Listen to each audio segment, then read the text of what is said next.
নমস্কার বন্ধুরা, সকলে কেমন আছেন? আশা করছি ভালো আছেন, সুস্থ আছেন। আমরাও সকলে ভালো আছি। ভিডিওটি এখন থেকে শুরু করলাম। আজ বাবুকে সকালবেলা বিছানায় বই পড়তে বসিয়েছিলাম। তো বিছানাটা এখনও তোলা হয়নি। ওর বাবা শুয়েছিল। আর পাশের ঘরটা তো দাদু দিদা তো আছে, ওই জন্য এই ঘরটা পড়ানো যায় না, ওই জন্য এই ঘরটাতেই পড়িয়েছি।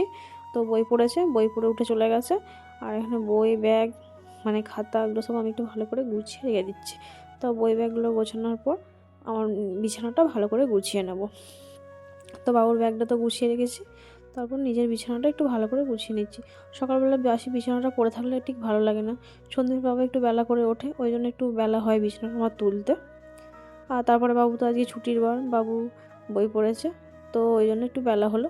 তো বিছানাটা আমার দেখুন, কদিন এত ঠান্ডা পড়েছে। আর আমাদের মাঠের ধারে বাড়ি, এই জানলাগুলো দিয়ে প্রচুর হাওয়া আসে।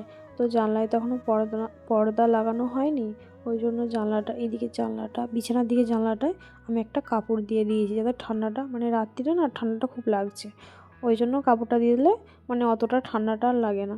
তো ওই রকমভাবে বিছানাটা করেছি। তো বিছানা তোলার পর চলে এসেছি পুজো করতে। পুজোটা করার পর আজকে পূর্ণিমা ছিল, মা পূর্ণিমা করে, তো পূর্ণিমা এখানে চিড়ে মুরগি, চাল, বাতাসা, ধূপ এসব কিছু সাজিয়ে নিয়েছি। মায়ের পূর্ণিমা, আর আমরা তো আমি ঠাকুরের সব কিছু পুজো জোগাড় করে রেখে তারপরে এখানে রান্নার দিকে চলে এসেছি। এখানে আমি আজকে ভাতটা করছি, আজকে বাদাম কাঠির জালেই ভাতটা করছি, যেহেতু সন্দীপের ছুটি আছে, সেরকম তাড়াও নেই, ওই জন্য এখানে ভাতটা চাপিয়েছি। আর এখানে মা শাক তুলে নিয়ে এসেছে, এখানে সর্ষে শাক আর বেঁধে শাক তুলে নিয়ে এসেছে মা মাঠ থেকে। তো আমি এখানে শাকটা বাছছি আর উনুনে একটু করে জাল ঢেলে দিচ্ছি। বাদাম কাঠির জালেতে আজকে ভাতটা করে নেবো, তারপর কাঠে শাক শাকটা ভেজে নেবো। আজকে শাক ভাজা আর মাংস হবে। জানেন তো আজকে দাদু আর দিদা বাড়ি চলে যাবে বলছে। দাদু একটু মাংস খেতে ভালোবাসে, আর আজকে যেহেতু সবাই বাড়িতেও আছে, ছুটির বার, সন্দীপের ছুটি, রান্না অন্যদিন তাড়া থাকে, আজকে সেরকম তাড়া নেই, ওই জন্য একটু মাংস নিয়ে এসেছে, মাংস হবে। আর দিদা আবার মাংস খায় না, তা দিদা মাছও খাবে না বলছে, মাছও খাবে না, ডিমও খাবে না, ওই জন্য দিদার জন্য একটু ডাল ভাতে দিয়েছি, ডাল ভাতে, বেসন ভাজা আর শাক ভাজা, আলু ভাতে, এই দিয়ে দিদা বলেছে ভাত খাবে। দিদা অতটা মাছ মাংস পছন্দ করে না, কমই খায়। তো কি করা যাবে, আমরা তো খেতে ভালোবাসি, তো আমাদের জন্য এগুলো হয়েছে। আমি এখানে শাকটা বাছছি, আর মা এখানে মাংস, একটু আলু, আদা, রসুন, পেঁয়াজ এগুলো একটু মশলা করে দিচ্ছে। আমি যখন রান্না করি মা একটু মশলা কেটে একটু বেটে এগুলো দেয়।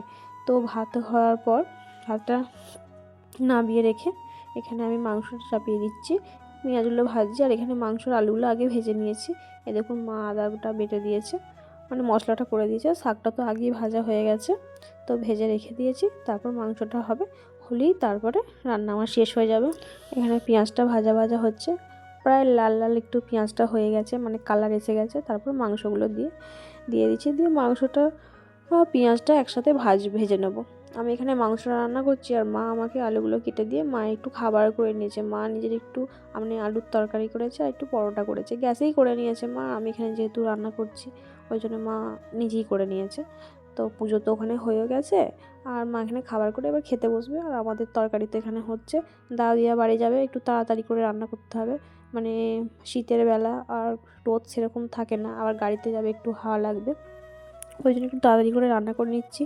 কারণ দূর করে বেরোবে, রোদ থাকতে থাকতে বেরোবে, বয়স্ক মানুষ, ঠান্ডা লেগে যাবে, গাড়ির হাওয়া লাগবে, ওই জন্য একটু বেলাবেলি যাবে, ওই জন্য তাড়াতাড়ি করে রান্নাটা করছি। তো আমার এখানে মাংসটা কষানো হয়ে গেছে।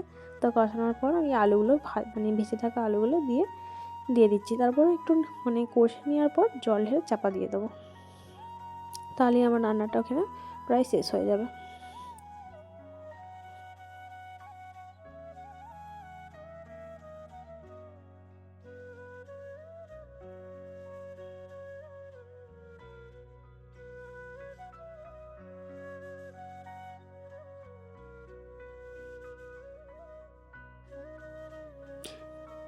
এতক্ষণ পরে আমার মাংসটা কষানো হলো, এবার জল ঢেলে চাপা দিয়ে দিচ্ছি। মাংসটা কষিয়েছি, আলুটা প্রায় শেষ হয়ে গেছে, তাই হালকা করে একটু জল দিয়ে দিয়েছি, না দিলে নয়, এই আঁচটার মধ্যে বসে থাকলে হয়ে যাবে। এই দেখুন মাংসটা চাপিয়ে দিয়ে আমি স্নান করতে গিয়েছিলাম, তো স্নান করে এসে আমি তরকারিটা নামালাম। এখানে আমার মাংসর তরকারিটা হয়ে গেছে।